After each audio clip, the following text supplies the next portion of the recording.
the Enic out levy and obviously the whole Kane rumours that have been flying around the last week or so. And obviously when Sky Sports said that Kane was leaving, we all kind of sat there and thought, oh yeah, it's the generic rumours that have happened every summer.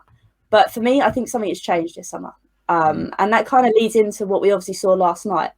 Now, Darren, at the end of the game, we saw that Kane went over to the stand and applauded all the fans. And there was parts in the games you just thought, he's had enough. And for someone that's played football and had enough at some clubs, you think to yourself, yeah, I feel the same way. So, Dara, what do you kind of make of all the Sky Sports rumours and that? Yeah, look, it's a tough one with Kane. Do you let him go? Do you give him his well wishes now? When he's very clearly, I don't know if you saw that interview with Gary Neville on the golf course earlier, but it seemed fairly much like he's set on going. He said he needs to have a serious chat with the chairman. He still has another 7-8 years to play in his career. So he thinks he's only halfway through his career and he's so much more still to play for. He said he wants to be playing in the biggest games and it sickens him to be looking at the Champions League at home. He won't be playing Champions League next season, obviously, if he's staying in Spurs. So I think the writing's on the wall with regards to what Harry wants. It's a matter of if we get the offer in, do we let him go? Reluctantly, obviously, I think, yes, you let him go. I do. I think, why would you, like, after all he's done for us and after all the absolute muck we've put him through and the empty promises we've given him, I think you have to reward him. I mean, he's stuck with us through thick and thin. He's changed positions. He's worked through injuries. He's played finals with injuries. He's worked so hard for this club and team. He's put his heart and soul into everything. He's a proper Spurs man. He's the best striker we've ever had, in my lifetime at least. And it would kill me. I will bawl crying the day he leaves. But reluctantly, I think the writing's on the wall there. And if the offer comes in, I think now is the time. Now is the time, because what is it, 150 mil is the number being touted around the place. Is Levy ever going to reject that? I know I've seen Paul O'Keefe tweeting, he's saying that the balls is kind of in Levy's hands. Yes, it is. Obviously, he has the final say. Kane signed the contract, and the thing is, like, it is his fault in a way. But at the same time, what do you do in these situations? I mean, the player wants to go. He's just shy of handing a transfer request. He's too much respect for Spurs to actually do that. And the fact that we've actually let it come this bad, to have a player that loves us so much that wants to leave us, it's despicable. It's unforgivable, and it should never, ever be forgotten.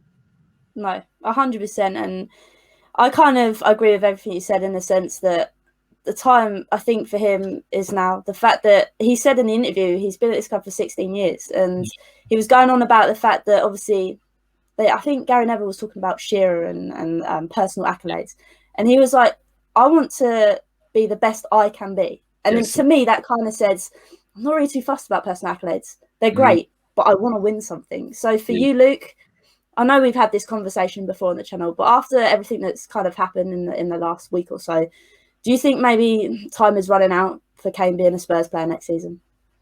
Yeah, probably. Cody's in the chat, and he mentioned on my channel last night, and there's David who's on my channel. There's a little bit of a bet between them, and I've got one actually, a bet for charity with a guy who's a Liverpool fan on our channel, and the loser pays the winner's charity £50 if Harry Kane leaves or doesn't leave.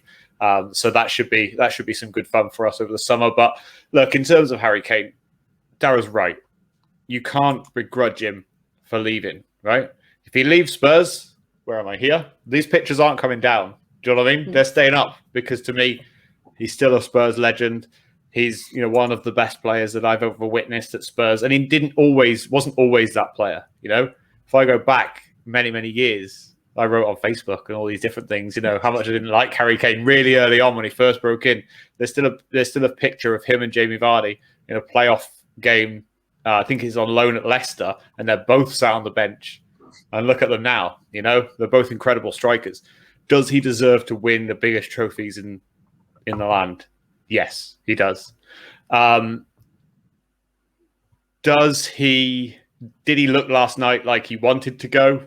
Yes. But do I think that someone's coming in with 150 million? I just can't see it. And the reason why I can't see it is because there are better options, in my opinion, out there for cheaper. That's the only thing I'm holding on to. There are players running out of contracts. Next summer, Haaland will be £80 million buyout clause. There are plenty of players that have low contracts left on them. I don't know. You never know, right? City could come in, and I think that Levy accepts anywhere between 130 and 150.